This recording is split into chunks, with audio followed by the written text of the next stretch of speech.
You know, I've been filming videos for the last 7, 8 years, almost 10 years actually. I started back in 2007. I've always been a big fan of kit cars, and throughout the years I've got the privilege to see quite a few.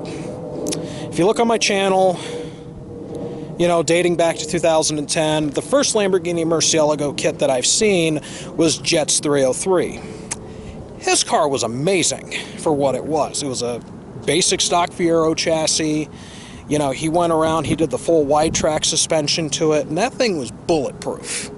I mean, this car that Jet's built, and hats off to him, I mean, just the chassis alone was bulletproof. All right, I mean, this thing was like a tank. Later on, he put a V12 in it, and he got the correct front side skirts for it. He also put the front bumper on it. To make a long story short, he unfortunately sold the car. And, you know, it's heartbreaking to me because I wish I would have bought it, but I was in no position at that time to buy it. Again, it had a V12 in there. It was a very accurate car. Somebody got a steal on it. Unfortunately, whoever bought it, maybe they haven't completed it. Maybe it's in secrecy. I don't know. That was back when I lived in Colorado.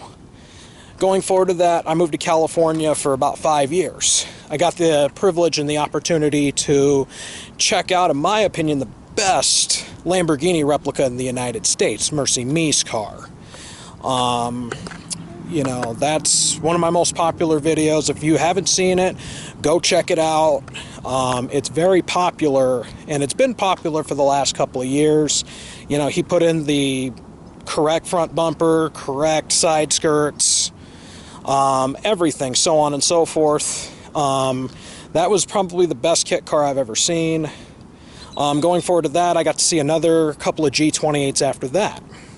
Now that I've moved on here to the Valley, there's a particular builder who I'm not going to mention his name, but he claims to build the best Lamborghini replicas in the world.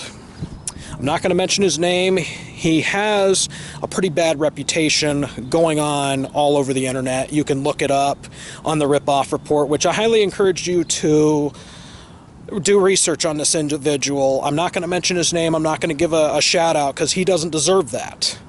I highly encourage every one of you to do research on this individual, and it's pretty obvious who I'm talking about. He's the only replica builder here in the Valley. And I'm standing right next to one of his products here, and I'm going to give you a quick walkthrough of what I'm talking about here. Now, this is a Lamborghini replica that's been sitting outside in the Arizona heat for the last couple of years, to my understanding. I know I saw this car last year when I came to Mesa. Around the winter time, it was parked on Higley and Guadalupe. It's an advertisement piece, as you can tell here. It's pink, but you can tell it has definitely seen better days. Again, the paint's not 100%. The panels are not all aligned.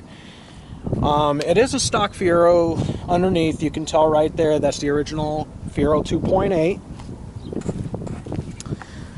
It's also got the stock Fiero suspension and brakes, which you can tell there's these ginormous wheel spacers here up back. And then you come up here to the interior, and it's a mess. And just peeking in there, it stinks like a cat litter box, but times 10. And again, these windows have been exposed for as long as I've seen this car over the last couple of years, and only God knows what's been in and out of this car. You know, cats could have got in there, and I'm gonna tell you what, living here in Arizona, there's stray cats everywhere, and you know they've been into this car. Again, you look up front, there's wheel spacers, stock Fiero underneath, and this door gap right here is just horrendous. And this is the scariest part of the car. It's the roof. I don't know what he was thinking putting this Macrolon roof, but it's broken right here, and it's just a nightmare. Like, whoever buys this car, and by the way, this car's for sale on Craigslist locally for $18,000. What would you pay for this car, to be honest? Me, I honestly wouldn't pay no more than $3,500 for it. And a lot of people would say, well, you're freaking crazy for spending $3,500 for it. Well, let's look at the positives for a minute. Let's not forget, even though this is a inland exotics body, which it's got the sagging front bumper, it's got the inaccurate side skirts, it's still a G28 body kit nonetheless. And it's not a G24, it's a G28 body kit, which is a little bit more accurate to the original. I'm not going to say it's 100%, it's more like 80%. But anyways, though, I would say somebody that buys this car, they're going to have to get the aerodynamic side skirt straight from John Watson or Extreme or OEM, and they're also going to have to get the front bumper from John Watson or Extreme. You know, get an OEM style front bumper. They're also going to have to rebuild these oxidized headlights, which are god awful from sitting outside in the Arizona heat. The front windshield's going to have to be replaced. And, you know, my advice to anybody that's building these cars is don't cut your windscreens to fit to your bodies. You know, cut a little slice right down here in the corner and let your windshield naturally fit in there. I learned that from Murcie-Me, and I hear a lot of guys saying, oh, cut your windshields. Don't do that. Don't cut your windows, because it's not just a matter of if, but when your window will crack as you're driving down the road.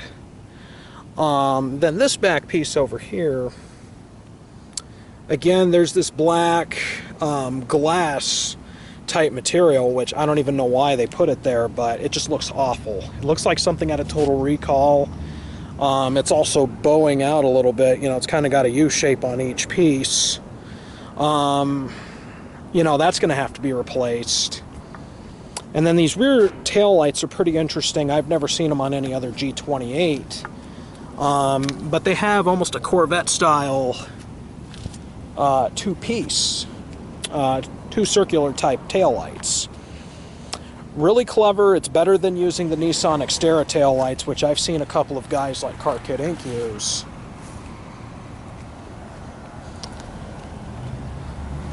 And, you know, it just looks terrible. It screams kit car. Now, don't get me wrong, this still screams kit car, but those taillights definitely look better as an alternative. The wheels itself, I'm not sure where these wheels come from, but they don't look too bad. I would say anybody that buys this car, they're going to have to get new tires for them. Get the wheels cleaned up using, you know, some duplicolor paint, and they can really make these wheels look pretty decent. So, not going to knock the car for the wheels.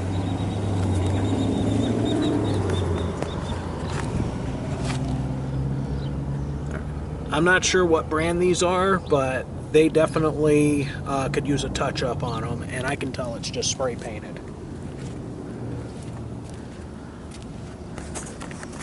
But again, you know, coming from somebody who claims they've built the best replica in the world, or the best replicas in the world, I kindly disagree. You know, this car's definitely seen better days. You know, and your kit car is only going to be as good as, you know, the time it progresses to be on the road. And this car, unfortunately, has seen better days. How much would you pay for this car? This car is for sale, and folks, please don't ask me, you know, do you manufacture body kits? Do you sell kits? I do not sell kits. Please do not ask me. I don't manufacture these cars. I simply am a big fan of kit cars. I've been following kit cars for the last several years. I don't manufacture these cars at all. But this car is for sale.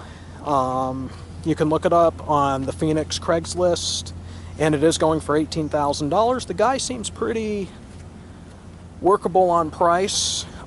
He did accept the offer to trade me for my Corvette LT1, but looking at this car closer, I wouldn't even trade this guy a 93 through 97 Z28 with a bad OptiSpark, because you're looking at least $10,000 to $15,000 put into it on top of whatever you spend to buy it. So the real question is, how much would you pay for something like this? Put it in the description. Let's talk about it. You know, how much would you pay for a kit car that needs a lot of work? Do you think you can build something like this? Let me know. And that's it for this car right here. See you next time, and hopefully I can get a couple more kit cars on my channel. Oh crap, look at that.